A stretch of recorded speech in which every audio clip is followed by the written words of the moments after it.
ሉና ምንክድ ከሆነ እግዚአብሔር አምላክ አንተ የለህም ምንል ከሆነ ኃጢያትን ገንዘብ እናደርጋለን። ያዕቆብ አጽንኦ ሰጥቶ የሚመክረን ይሄንን ነው። በመከራ ውስጥ እናመስግነው። በተለይ አሁን ያዕቆብ መልእክት ተማሪዎች አሁን ልትመረቁ ነው፣ እየጨረሳችሁ ነው። ተመራችሁ፣ ያዕቆብን ተመራችሁ። እንደዚህ ከስር ከመሰረቱ ያዕቆብ መልእክት ተማራችሁ። እሺ ተመራችሁ፣ ግን ይሄንን በህይወት ካልገለጠን ምን ጥቅም አለው? ጥቅም አለው እንደ ክርስቲያኖች ጥቅም አለው? ቲዮሬቲካሊ ተማርነው ፕራክቲካሊ ካላሳየን ምንድነው ጥቅሙ? ስለዚህ በመከራ ውስጥ እግዚአብሔርን እናመስግነው። ሃይማኖቴን አልክድም። አሁን ችግሩ ለአንድ ለጎረምሳ መስቀል የሚበጥሱ ብዙ ሰዎች እኮ አሉ። ሌላ እምነት ውስጥ ያለን ሰው አፍቅረው ሃይማኖታቸውን የሚክዱ አሉ። ከዛ ወገን እንዳያደርገን እግዚአብሔር አምላክ ይጠብቀን። በጣም ነው የሚያሳዝነው። እና ያዕቆብ የሚያስተምረን የሚመክረን ለዚህ ነው። ኦኬ ሃይማኖትን እምነታችንን እንድንጠብቅ ማለት ነው። እሺ እንቀጥል። ቶሎ ጤናዬ ቶሎ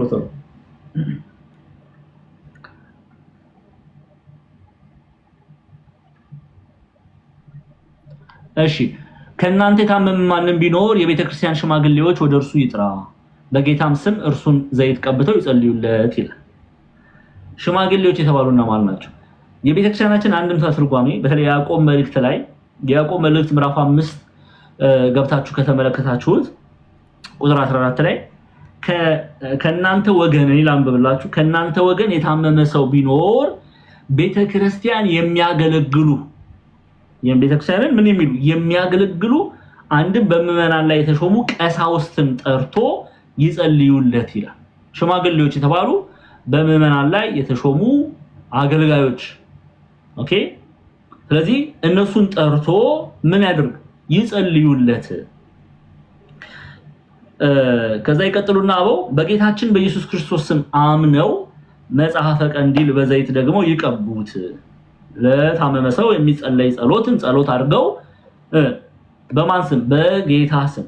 እናንበው በዚህ ክፍል ላይ ከናንተ የታመመ ማንም ቢኖር የቤተክርስቲያን ሽማግሌዎች ወደ እርሱ ይጥራ፣ በጌታም ስም እርሱን ዘይት ቀብተው ይጸልዩለት። በማን ስም? በጌታም ስም።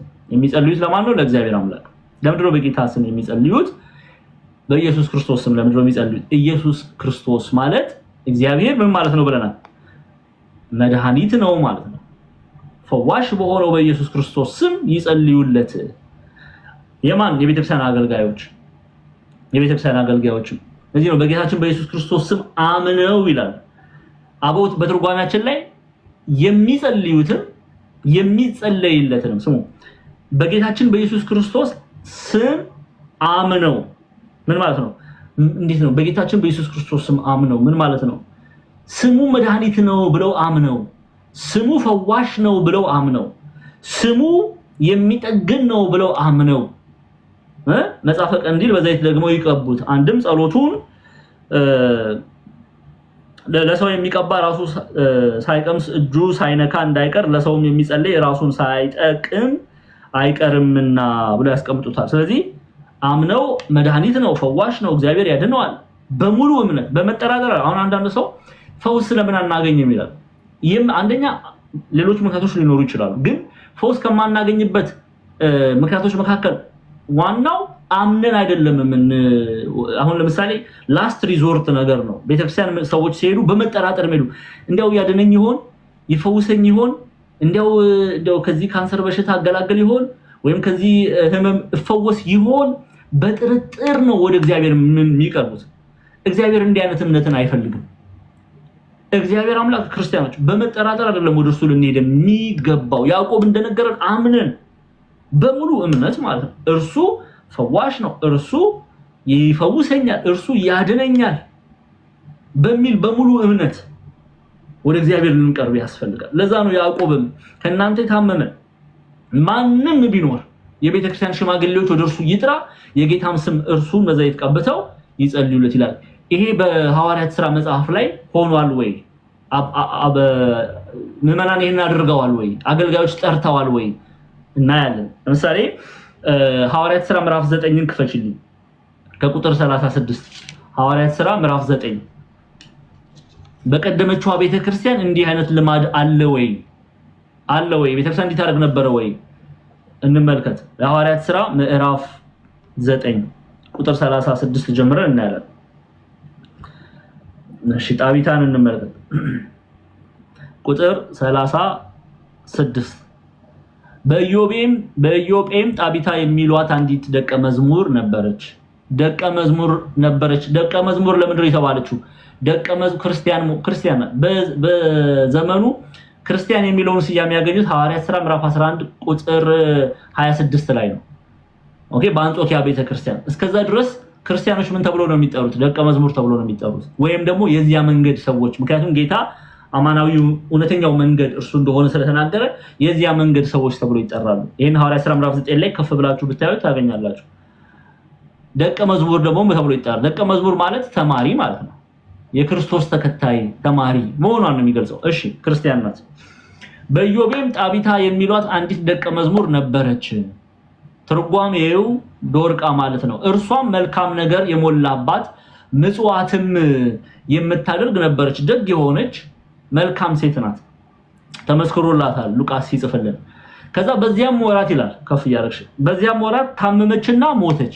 አሁን ታመመች ከዛስ ሞተች። ታመመችና ሞተች። አጥበው በሰገነት አኖሯት።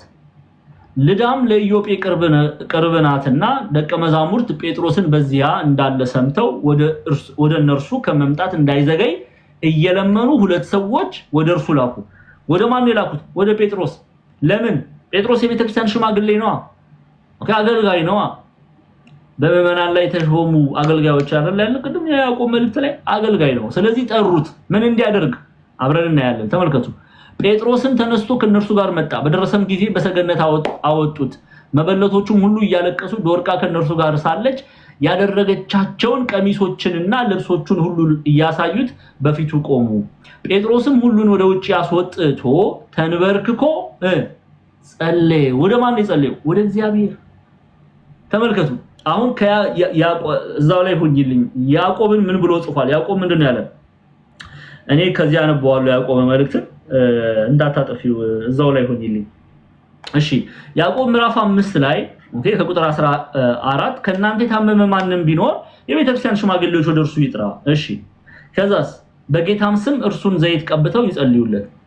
ስለዚህ ጴጥሮስ ወደ ማን ነው የጸለየው? ወደ እግዚአብሔር ነው የጸለየው፣ ወደ ጌታ ነው የጸለየው። ምክንያቱም ፈውስ የሚገኘው ከዛ ነው። ምንጭ ነው ኢየሱስ ክርስቶስ። ኦኬ መድኃኒት ነው ኢየሱስ ክርስቶስ። ከእርሱ ውጭ ሌላ መድኃኒት የለም። ኦኬ እርሱ የፈውስ ምንጭ ነው፣ መድኃኒታችን ነው። ስለዚህ ጴጥሮስ ወደ ማን ሲጸልይ ነው የምታዩት? ወደ ኢየሱስ ክርስቶስ፣ ወደ እግዚአብሔር፣ ወደ ጌታ።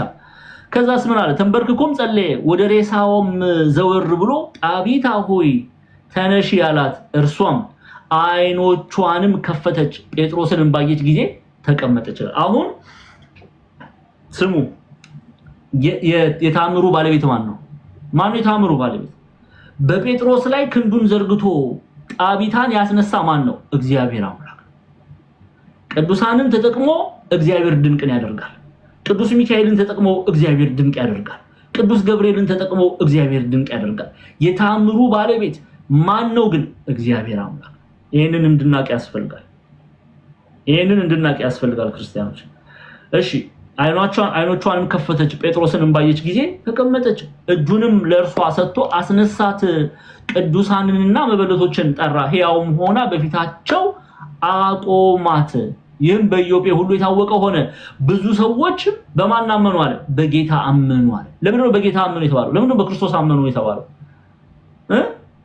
ጴጥሮስ ነው። በጴጥሮስ ላይ ሆኖ ታምሩን የሰራው ማን ነውና ነው? እግዚአብሔር ነውና። ስለዚህ በእግዚአብሔር አመኑ።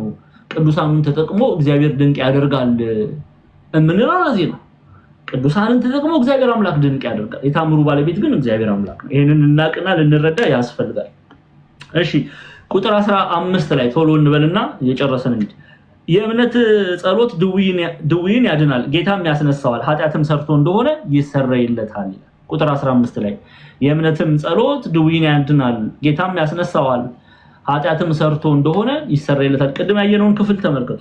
የጣቢታን ታሪክ ልንመለከት ያስፈልጋል። ደግመን ማየት ካለብን ማየት እንችላለን።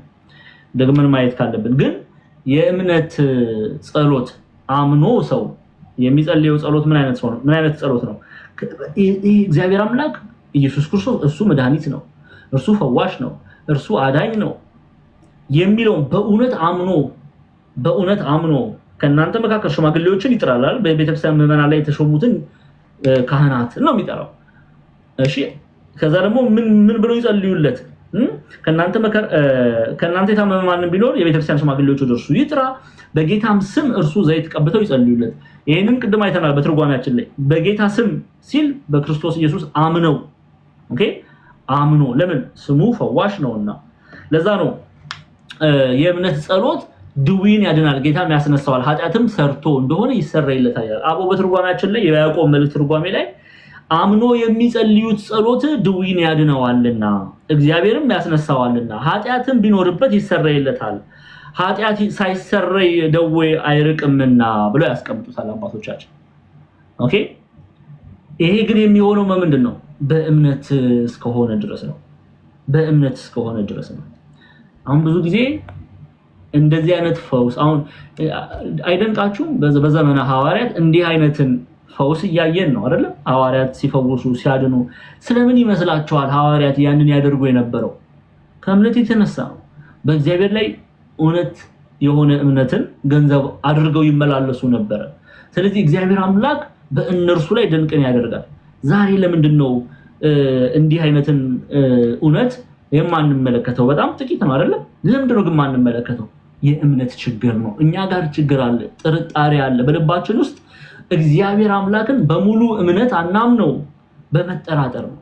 አንዳንድ እንደው ያደርገው ይሆን ይፈውሰን ይሆን እንደዚህ ያደርግልኝ ይሆን የምንል ብዙዎች አለን። ስለዚህ ከእንደዚህ አይነት ጥርጣሬ እግዚአብሔር አምላክ ያላቀን። ስለዚህ አምኖ የሚጸልዩት ጸሎት ድዊን ያድነዋልና እግዚአብሔርም ያስነሳዋልና ኃጢአት ቢኖርበት ይሰረይለታል።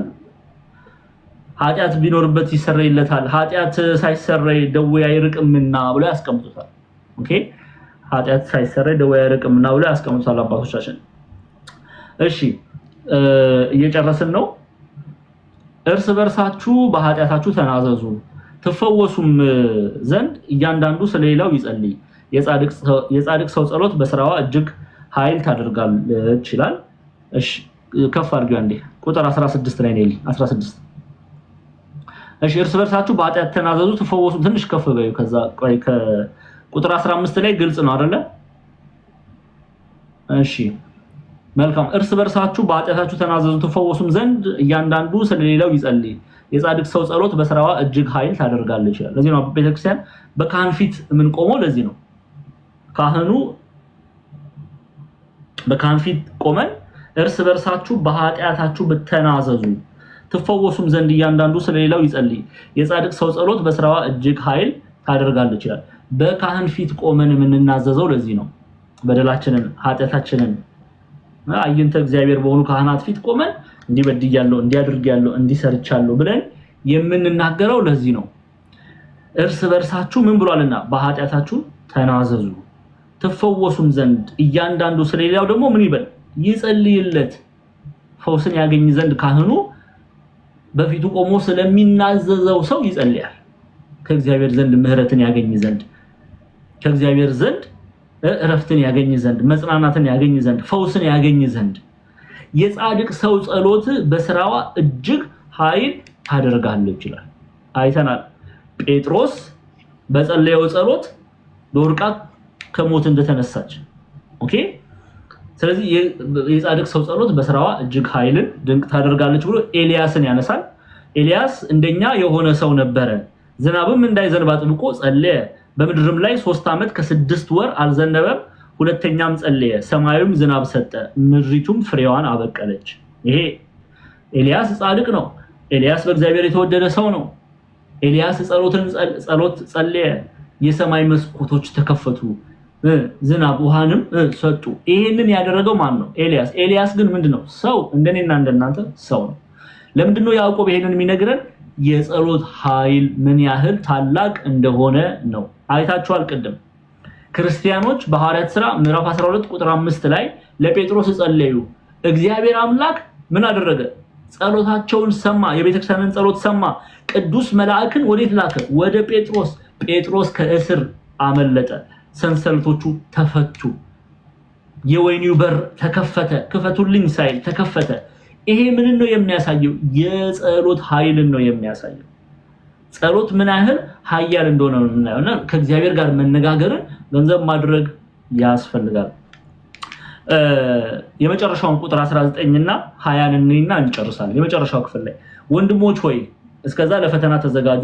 እሺ ወንድሞቼ ሆይ ከእናንተ ማንም ከእውነት ቢስት አንዱም ቢመልሰው ኃጢአተኛን ከተሳሳተበት መንገድ የሚመልሰው ነፍሱን ከሞት እንዲያድን የኃጢአትንም ብዛት እንዲሸፍን ይወቅ ይላል።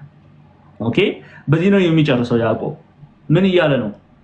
አንድ ሰው በደል ሲያደርግ ብታገኙት፣ ኃጢአት ሲያደርግ ብታገኙት፣ ኦኬ ብትመልሱት፣ ከሄደበት ጎዳና ብትመልሱት፣ ማየው ቁጥር 20 ላይ እንደሚናገረው ኃጢአተኛ ከተሳሳተበት መንገድ የሚመልስ ነፍሱን ከሞት እንዲያድን የኃጢአትን ብዛት እንዲሸፍን ይወቅ ይላል።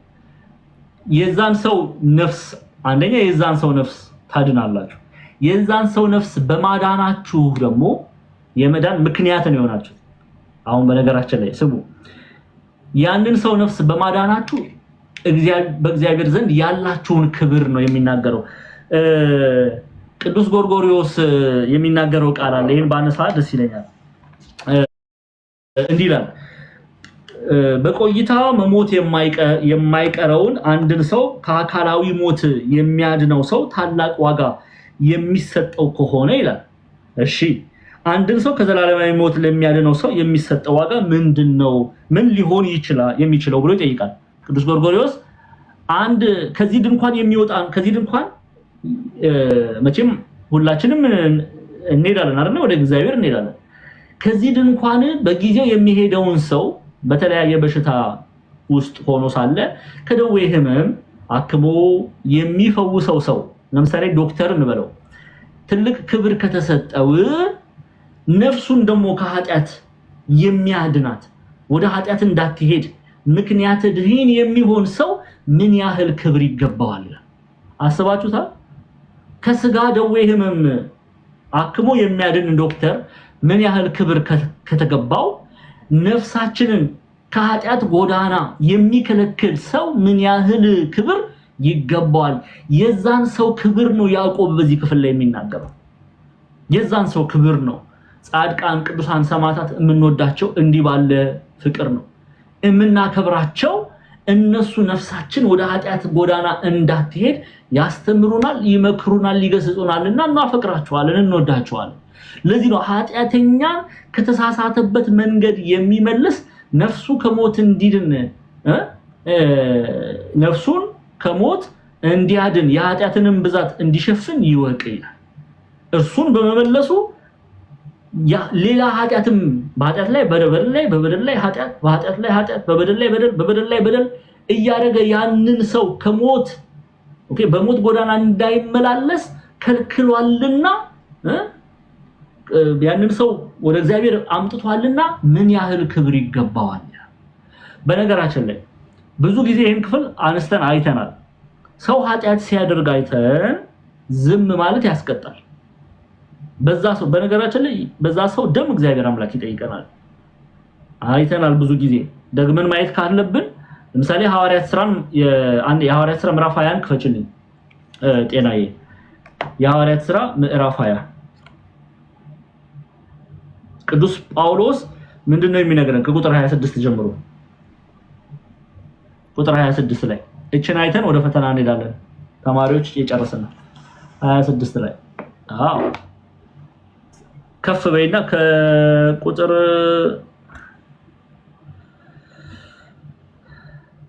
25 ጀምረን አንብበው አንዴ።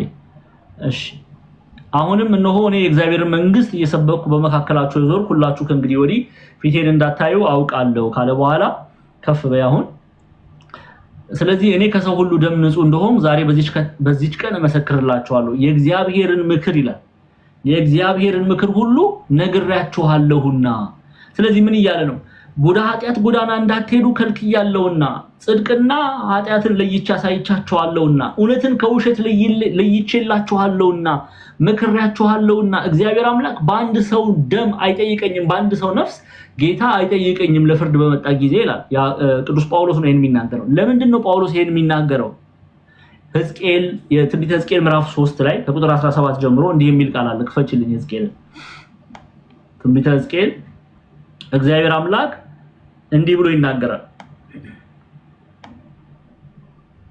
ከቁጥር ምዕራፍ 3 ቁጥር 17 ምዕራፍ 3 ከቁጥር 17 ተመልከቱ ምን ብሎ እንደሚናገር ቁጥር 17ን ክፈችልኝ ጎበዝ ያው ተመልከቱ የሰው ልጅ ሆይ ለእስራኤል ቤት ጠባቂ አድርጌሃለሁ ስለዚህ የአፌን ቃል ስማ ከኔም ዘንድ አስጠንቅቃቸው እሺ እኔ ኃጢአተኛውን ከፍ ያርግሽ እኔ ኃጢአተኛውን በርግጥ ትሞታለህ ባልሁት ጊዜ አንተም ባታስጠነቅቀው ነፍሱንም እንድትድን ከክፉ መንገድ ይመለስ ዘንድ ለኃጢአተኛው አስጠንቅቀህ ባትነግረው ያ ኃጢአተኛ በኃጢአቱ ይሞታል ደሙን ግን ከእጅህ እፈልጋለሁ ነገር ግን አንተ ኃጢአተኛውን ብታስጠነቅቅ እርሱም ከኃጢአቱ ከክፉ መንገዱ ባይመለስ በኃጢአቱ ይሞታል አንተ ግን ነፍስህን ምን ብለሃል አድነሃል እግዚአብሔር አምላክ በዛ ሰው ኃጢአተኛ ሰው ነፍስ አንተን አይጠይቅህም ይያለ ነው ይቀጥልና ደግሞ ጻድቁ ከጽድቁ ተመልሶ ኃጢአት በሰራ ጊዜ እኔ በፊቱም እንቅፋት ሳደርግ እርሱ ይሞታል አንተም አላስጠነቀቀውምና በኃጢአቱ ይሞታል ያደረጋትም ጽድቅ ነገር አትታሰብለትም ደሙን ግን ከእጅህ እፈልጋለሁ ይላል የማንን ደም የእርሱን ደም ለምን አንተ አላስጠነቀቀውምና እሺ ነገር ግን ኃጢአት እንዳይሰራ ጻድቁን ብታስጠነቅቅ ኃጢአት እንዳይሰራ ጻድቁን ብታስጠነቅቅ እርሱም ኃጢአት ባይሰራ ተጠንቅቋልና በርግጥ በህይወት ይኖራል አንተም ነፍስህን ምን ብለሃል አድነሃል ስለዚህ ሰው መልካም ባልሆነ መንገድ ሰው ሲሄድ አይቶ ዝም ማለት በእግዚአብሔር ዘንድ ምን ይላል ያስጠይቀናል ይሄ ለመምህራን የተነገረ ክፍል ነውና ይሄንን ገንዘብ እንድናደርግ እርስ በርሳችን እንድንረዳዳ እንድንደጋገፍ ወደ ቤተክርስቲያን እንድንቀርብ ወደ ስጋው ደግሞ እንድንቀርብ ወደ ንስሐ እንድንቀርብ ምክንያት ድህን እንድንሆን እግዚአብሔር አምላክ ይርዳን ያዕቆብ መልእክት ተፈጸመ ያስተማረን የገሰጸን የቅዱሳን አባቶቻችን አምላክ ጌታችን አምላካችን አባታችን መድኃኒታችን ኢየሱስ ክርስቶስ ስሙ ከአጥናፍ እስከ አጥናፍ የከበረ የተመሰገነ ይሁን እጅጉን ምንወዳት እናታችን ቅድስት ድንግል ማርያም ጸሎቷ ምልጃዋ ከኔና ከናንተ ጋር ይሁን የያዕቆብ መልእክት ተፈጸመ በብዙ መከራ ውስጥ አልፈን እግዚአብሔር ረድቶን ያዕቆብ መልእክትን ጨርሰናል እንኳን ደስ አላችሁ